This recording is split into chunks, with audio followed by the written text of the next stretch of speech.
Bien, con eso de la afinación, en términos generales hay una afinación que es natural y hay otro tipo de afinación que es temperada, ¿verdad? Todos los instrumentos, como la guitarra, tiene una afinación temperada en realidad. El piano también tiene una afinación relativamente temperada. ¿Cuál es la diferencia entre una afinación natural y una afinación temperada? Bueno, la afinación temperada, en realidad, quien prácticamente demostró ser bien efectiva fue Bach, Juan Sebastián Bach, cuando escribió los libros de preludios y fugas, o el clave bien temperado, para demostrar de que podía tocar en cualquier tonalidad mayor o menor sin necesidad de estar modificando el instrumento, ¿verdad? Por ejemplo, no es, o sea, para nosotros es lo mismo decir una nota en la armónica. Por ejemplo, este do y este es do sostenido, luego re, pero cuando va para atrás, este es re bemol y do. Pero resulta que el do sostenido y el re bemol son lo mismo en la afinación temperada. Podemos demostrar los cambios que puede presentar una afinación temperada y ¿cómo se llama? ¿Cómo? No puedo decirlo. Bueno, eso. Yo estoy bien confundido. Ok, por ejemplo, existe la famosa escala de los armónicos, ¿verdad? Que eso viene de Pitágoras, que de la extensión total de la cuerda, la escala de los armónicos la divide a la mitad y sale lo que llamamos el primer armónico, que es el sonido de la octava, ¿no? Luego el segundo armónico, que es la quinta, tercer armónico, que es la doble octava, ¿no? En la guitarra es relativamente más fácil lograrlo. Aquí viene, escucha, suena igual, ¿no? Pero ahora voy a tocar sol sostenido, el armónico que corresponde al sol sostenido ya desafina. Entonces podríamos decir que en realidad esta es la afinación natural, es la que funciona, pero la afinación temperada hay una clara diferencia, ¿no? Entonces es ahí donde hay que empezar a hacer los ajustes de los instrumentos. ¿Y en este caso? ¿Con este? Es lo mismo. Bueno, en este caso uno tiene que modificar los trastes, ¿verdad? Tienen que ir buscando justamente esa cuestión de las distancias. ¿Verdad? Quien realmente le podría explicar con más propiedad sería alguien que toque bien este instrumento y que sepa mucho de ese aspecto de la afinación, ¿verdad? Pero básicamente sería... Está desafinado. Para arriba, sí. Ahí está. Está mejor.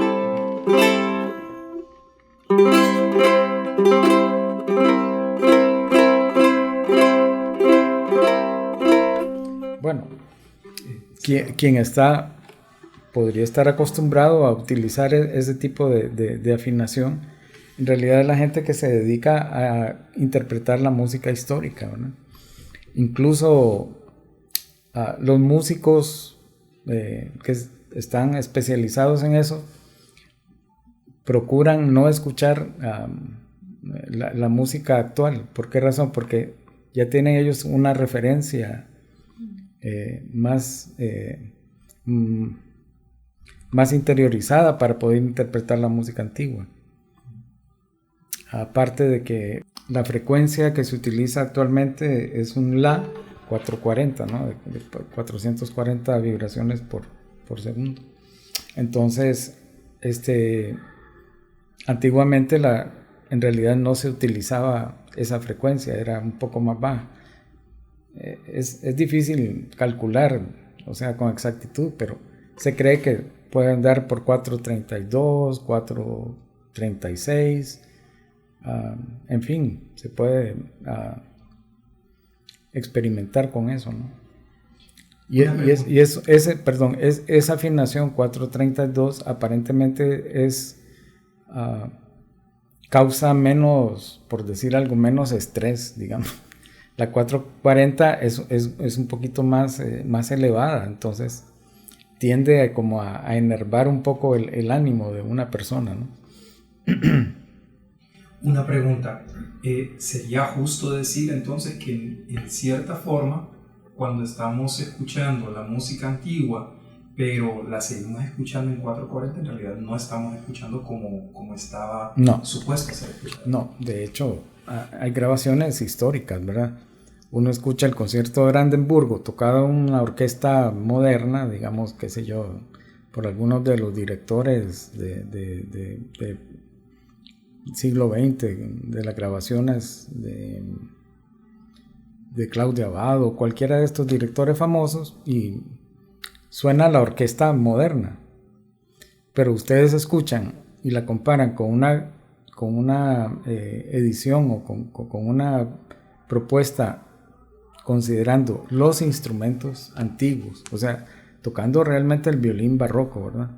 Los cornos que se utilizaban, que no tenían émbolos, por ejemplo, las trompetas, las flautas, uno oye completamente diferente. Y esa es una diferencia que usted cree que no solamente los músicos escuchan, sino que también el público sí lo escucha una clara diferencia, ¿verdad? Sí, porque la capacidad así auditiva de un músico no se puede comparar con la del público normal, ¿verdad? Estamos por encima. Bueno, es relativo eso, ¿no? Pero evidentemente, si uno pone una grabación moderna de un concierto de Brandenburgo, por decir algo, y lo escucha bien, lo escucha casi perfecto, digamos, para nuestra percepción, y compara una versión ejecutada con instrumentos antiguos, y además con todas las dificultades que podría tener, dificultades técnicas y muchas veces inexactitud. De repente una persona puede decir, bueno, es que eso yo lo escucho, me suena raro, puede sonar hasta desafinado, entre comillas, pero no es así. Es que así sonaba realmente, como ahora se ha hecho mucha investigación con respecto a, y se ha reproducido mucho los instrumentos de la época, se tiene una percepción un poco más cercana a la parte histórica, ¿verdad? De cómo pudo haber sonado la música en esa época. ¿Es ese parte del motivo que hace importante el tener instrumentos de la época o réplicas de la época para poder enseñar esa música? Exactamente, así es. Conservatorio de Madrid, hay Conservatorio de Barcelona, se estudia la vihuela, ¿no? La guitarra barroca, es parte del pensum académico, ¿no?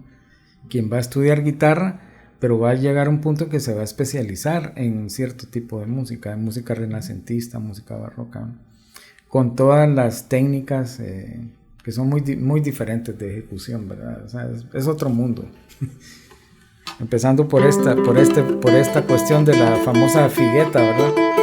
Ellos no tocaban alternando estos dos dedos, o lo hacían eventualmente, pero generalmente apoyaban este dedo aquí y utilizaban esto, ¿verdad? Esta técnica, ¿verdad? ¿Cómo se llama la técnica? Figueta. Figueta. Hay figueta, digamos, se conoce como figueta extranjera, cuando el pulgar y el índice, el pulgar va detrás del índice, y figueta española cuando es al revés. Entonces hay una diferencia, ¿verdad? Y la otra es así. Además se toca sin uñas. Tocar con uñas en esa técnica es un poco incómodo, ¿verdad?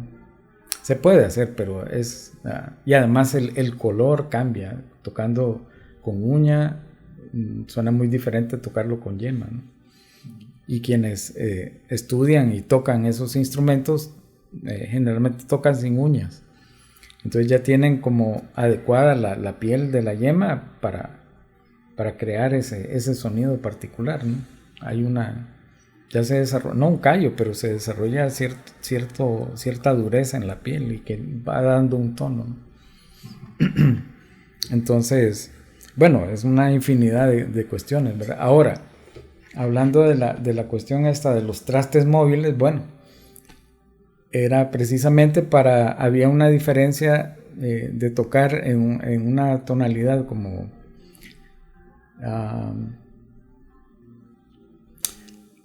por ejemplo si mayor que el do bemol. Para nosotros es prácticamente el mismo sonido, pero en realidad no es lo mismo, ¿no? Entonces por eso es que ellos movían los trastes y iban afinando según la tonalidad, ¿verdad? Bueno, o modalidad, ¿no? Van buscando ese tipo de afinación natural, ¿verdad? En el caso de los violinistas es mucho más fácil porque no hay trastes, entonces van afinando casi de una manera bien natural, es lo que el oído les va indicando y que suena afinado. Sin embargo, cuando ejecutan el violín con acompañamiento de piano, tienen que ajustarse a la afinación del piano. Entonces, bueno, hay una cantidad enorme de investigaciones con respecto a eso. Y un físico que estudia de fondo lo que es la física acústica puede explicar mucho mejor, de una manera más científica de cómo, de todo ese tipo de afinaciones y, en fin, es un tema bastante amplio.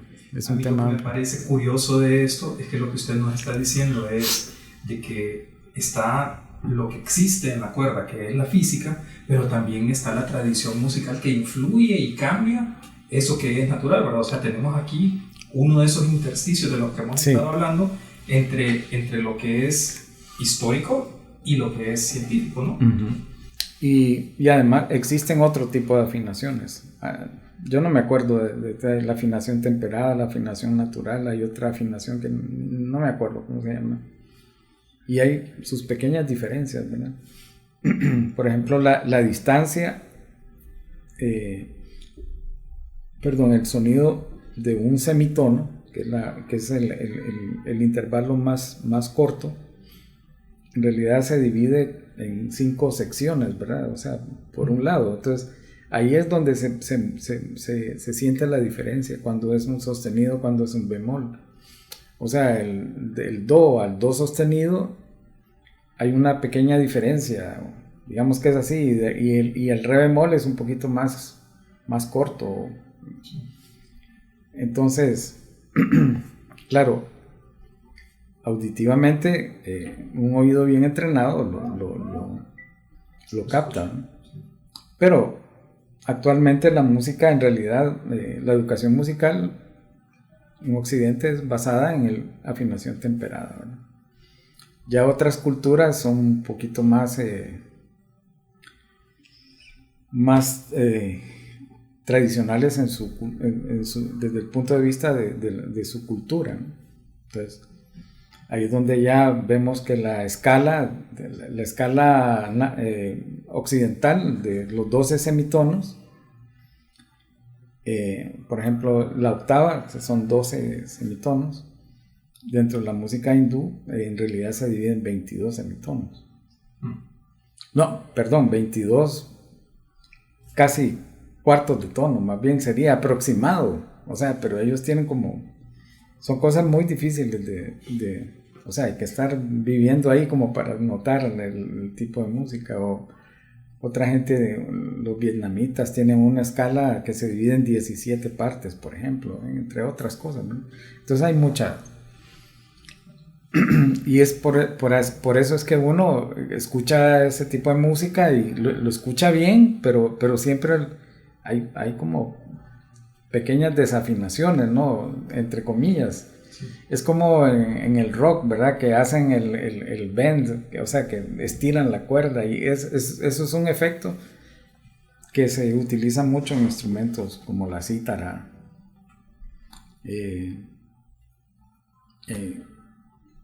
instrumentos asiáticos, ¿verdad? Entonces, claro, tiene aparte que es una manera de cantar también. no es fácil cantar, y ni siquiera el flamenco. En América prácticamente no hay cantantes flamencos, o sea, gente que domine el cante hondo, ¿verdad? Como ellos le dicen. Deben haber, pero hay muy pocos, o sea, ¿por qué razón? Bueno, es su cultura, ¿no? Es su manera de, una forma muy particular de hacer el canto, ¿no? Usted toca con eso un tema bastante importante, y es el hecho que el disfrute de la música y la creación de la música siempre viene de una tradición. No podemos negar quiénes somos, de dónde venimos. Exacto, siempre viene de una tradición, siempre. Nuestra música latinoamericana es tradición de la música europea, la música africana y lo que es la música autóctona, ¿verdad? Quizás lo que más ha influido es la música europea, la música española ante todo, y la música africana. Digamos que es como lo que más ha influido en los estilos y géneros latinoamericanos, ¿verdad? Y de la música autóctona, o sea, de las culturas indígenas antiguas, realmente se conoce muy poco. Cada día se hacen más investigaciones y todo, y se conoce muy poco, ¿verdad? Se han rescatado instrumentos, instrumentos como la ocarina, por ejemplo, tienen mil formas y todo, y uno toca una ocarina y una suena de una manera, otra de otra, y el efecto no es, el efecto más bien es como de imitar el sonido de la naturaleza, ¿verdad? Entonces, y hay muy pocos ritmos en realidad americanos, o sea, realmente autóctonos americanos, ¿verdad? Pero la parte rítmica, por ejemplo, en realidad viene desde la música occidental, bueno, la música europea, las diferentes danzas y todo, y la música africana, ante todo, que da un aporte impresionante en general a la música latinoamericana, ¿no? Gracias. Bueno.